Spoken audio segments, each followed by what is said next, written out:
Today we come to the next encouragement from Daniel. Hope you're enjoying the series. And here we're looking at chapter 9. Again, we're at the prayer of Daniel in this great chapter. And this time it's really sort of challenge as to how we pray. Of course, in the New Testament and the Old Testament, we have prayers that are recorded of God's people. And they provide models for patterns how we should pray. Of course, the most well-known one is what is commonly termed the Lord's Prayer, but really it's a model to how to pray. Matthew chapter 6, Our Father which art in heaven, hallowed be thy name.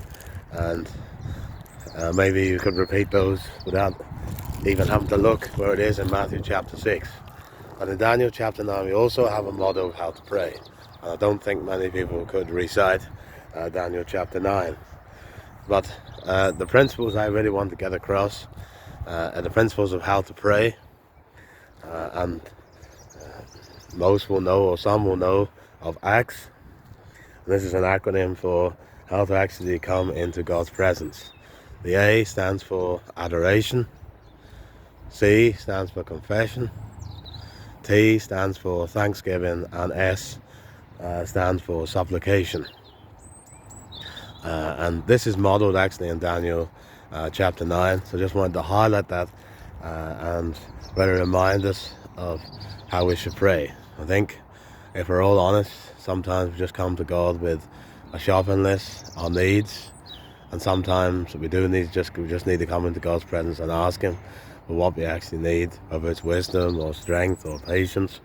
But often in our general habit of prayer, we come to God with a shopping list rather than just adoring God and thanking God for His character. And so in Daniel chapter 9, the first thing we have in verse 4 is adoration for His character. Daniel chapter 9 verse 4, Daniel begins by praising God for His greatness, faithfulness, and mercy or steadfast love. O Lord, the great and awesome God, who keeps His covenant and mercy with those who love Him and keep His commandments. So here he acknowledges God's righteousness and sovereignty, setting the foundation for his prayer. And that's probably the main point that I want to get across, is that is the foundation for our prayer, is adoration, praising God for His character. I think that's such a huge challenge for us just to remember, even with the whole of the Bible, Old and New Testament. Perhaps sometimes we don't pray with the right foundation in our prayers. Then the second thing is confession, and that takes honesty, acknowledging sin and seeking forgiveness. This is an essential part of prayer, but often we don't make confession like we have in the model prayers, Matthew 6, Daniel chapter 9, Nehemiah chapter 9, Ezra chapter 9, and most prayers that are recorded in the Bible include confession. In fact, the key part of it. Daniel openly confesses the sins of Israel, recognizing their rebellion against God. Daniel chapter 9 verses 5 to 11, we have sinned and done wrong. We have acted wickedly and rebelled, turned aside from your commandments. So here we see Daniel does not excuse their actions, but humbly admits their failure to listen to God's prophets. And that's why God eventually sent the Israelites into captivity. Then the fourth aspect is the T, thanksgiving. And in this case, in Daniel 9, it's recognizing God's mercy and justice.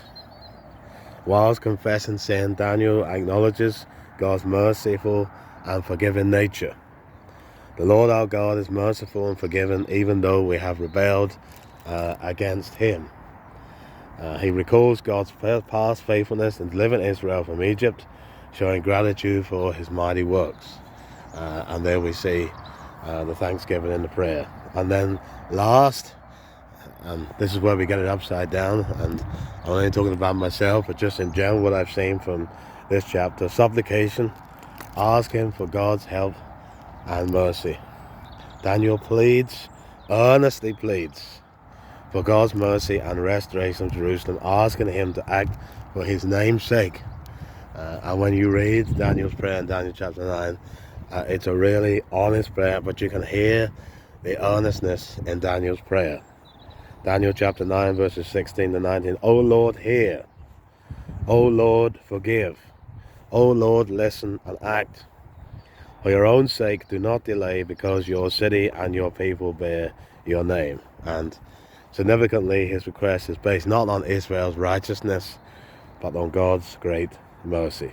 And so we see Daniel's prayer models for us beautifully the Acts model, showing deep reverence for God, honest confession, gratitude for his mercy, and a heartfelt plea for restoration.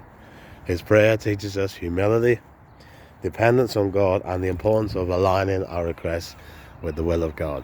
And so what a challenge to me and every Christian and to our prayer lives, that we will follow the model